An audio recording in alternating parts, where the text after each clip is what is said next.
Saya mendapat kesempatan untuk berkunjung ke Desa Amdui, desa yang terletak di Kecamatan Betanta Selatan, Kabupaten Raja Ampat, Provinsi Papua Barat. Nah, satu hal yang menarik di sana karena selama berpuluh-puluh tahun masyarakat di sana tidak mendapat aliran listrik, dan baru 1 bulan terakhir ini mereka bisa menikmati listrik dan tidak hidup lagi dalam kegelapan. Untuk perjalanan ke Desa Amdui, kami harus melalui pelabuhan usaha Mina yang ada di Kota Sorong. Naik speedboat atau longboat dengan kapasitas mesin 2 mesin. Kami menempuh perjalanan sekitar 2 jam dari Kota Sorong menuju Desa Amdui.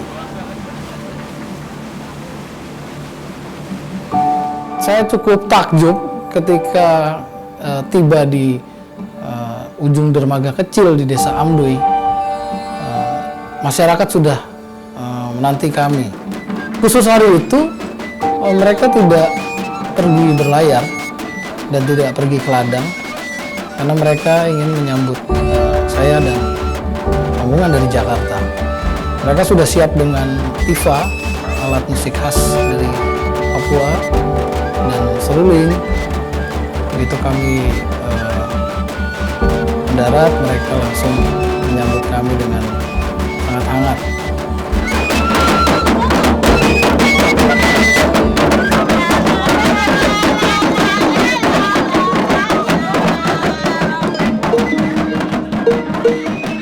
Di Desa Amdui ada 130 kepala keluarga.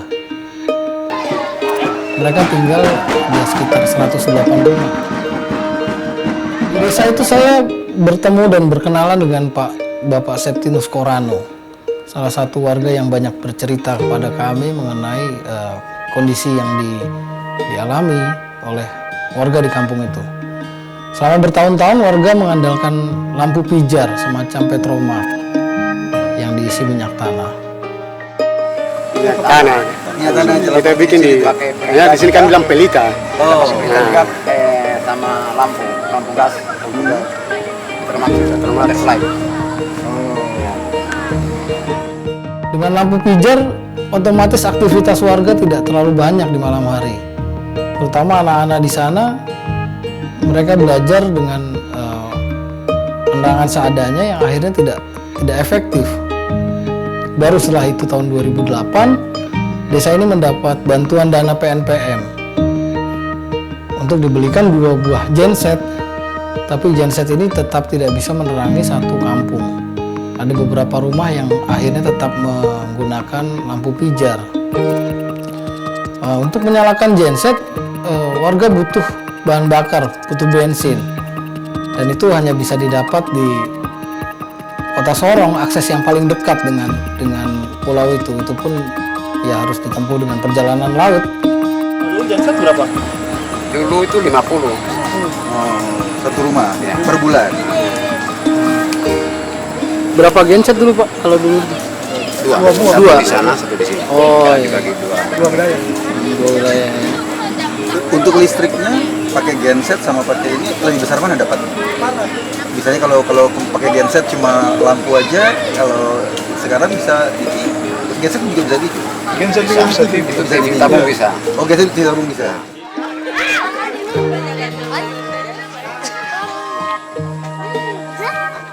Dari Pak Septinus Korano, saya diperkenalkan dengan seorang bapak di kampung itu. Dia pensiunan guru yang sekarang hanya sibuk bertani. Namanya Bapak Kilion Mangara. Ternyata Bapak Kilion Mangara ini salah satu warga yang memang punya andil supaya desa Amdui ini dialiri listrik. Di tahun 2014, Bapak Kilion Mangara ini berkunjung ke desa Arefu. Desa Arefu ini adalah tetangga desa Amdui. Dia masih sama-sama dalam satu pulau. Nah, dia terkejut karena di sana, di desa itu sudah ada aliran listrik karena sedang dibangun pembangkit listrik tenaga surya. Lalu dia bilang sama pengelola PLTS itu bagaimana caranya supaya di desa dia juga ada aliran listrik. PLTS punya syarat bahwa harus menyerahkan lahan tanpa ganti rugi. Saya menjaga keamanan Pak Niko dan segalanya sampai selesai. Berarti saya bangga. Saya bersyukur karena adanya barang ini. Kalau saya punya kampung ini terang, berarti saya puas. Saya sebagai salah satu anak kampung yang punya pendidikan yang tidak seberapa, tapi guru sekolah dasar yang menempa bangsa dengan pendidikan. Saya buat untuk kampung saya. Jadi ini untuk kampung, untuk warga sini. Ya, karena saya orang kampung di sini, maka saya buat untuk kampung di sini.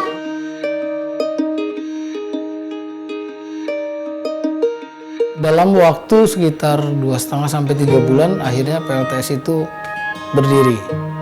Bagi warga, karena sudah lama merindukan aliran listrik, sudah lama hidup dalam kegelapan, dan kali ini ada listrik yang masuk ke rumah mereka bahagia. Mereka menceritakan bagaimana kebahagiaan itu, ucapan syukur itu diungkapkan. Salah satunya ya mereka berkumpul bersama, makan bersama di hari itu, dan mereka bergadang sampai pagi. Mereka kumpul-kumpul, mereka nonton bersama, dan lain-lain. Ketika lampu itu padam, baru mereka pulang ke rumah.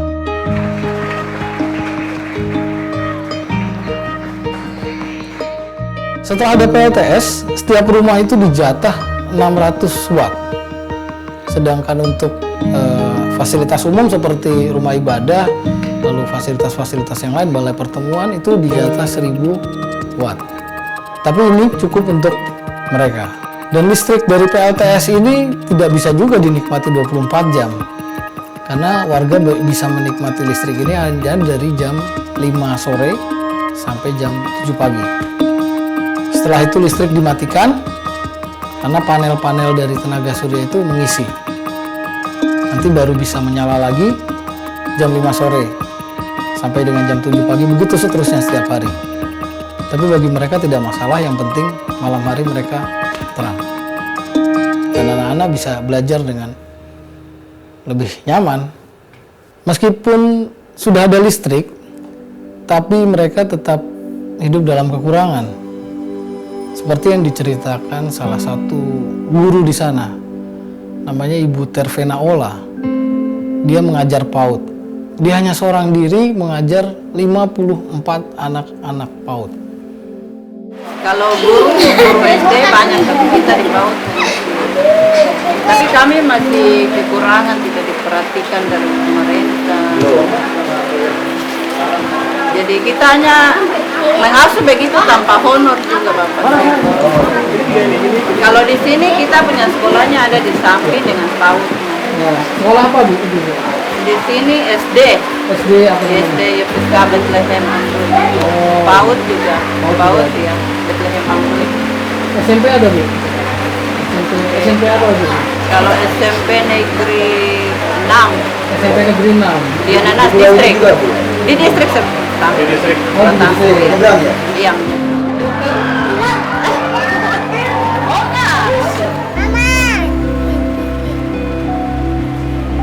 Kondisi masyarakat di desa Amdui juga cukup memprihatinkan karena mereka dari sisi akses transportasi jelas hanya mengandalkan transportasi laut. Mereka tidak ada kapal perintis. Padahal mereka mengaku bahwa jika ada kapal perintis mereka akan lebih terbantu aksesnya ke Kota Sorong atau ke distrik-distrik lainnya.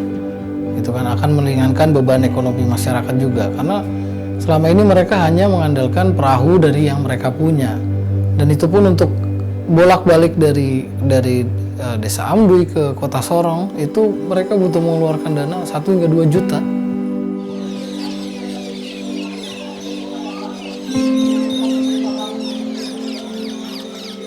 Perjalanan saya ke Desa Amdui itu perjalanan yang sangat inspiratif bagi saya, karena di sana saya melihat kesederhanaan manusia-manusia yang apa adanya, tapi dengan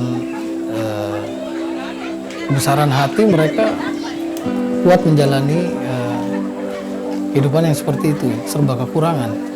Bahkan mereka tidak mau larut dalam situasi yang tidak sempurna. Di saat orang-orang bertengkar satu dengan yang lain, mereka justru hidup dengan rukun. Bahkan ada satu momen yang memang membuat terenyuh ya, itu ketika anak-anak Papua ini bernyanyi lagu-lagu nasionalis.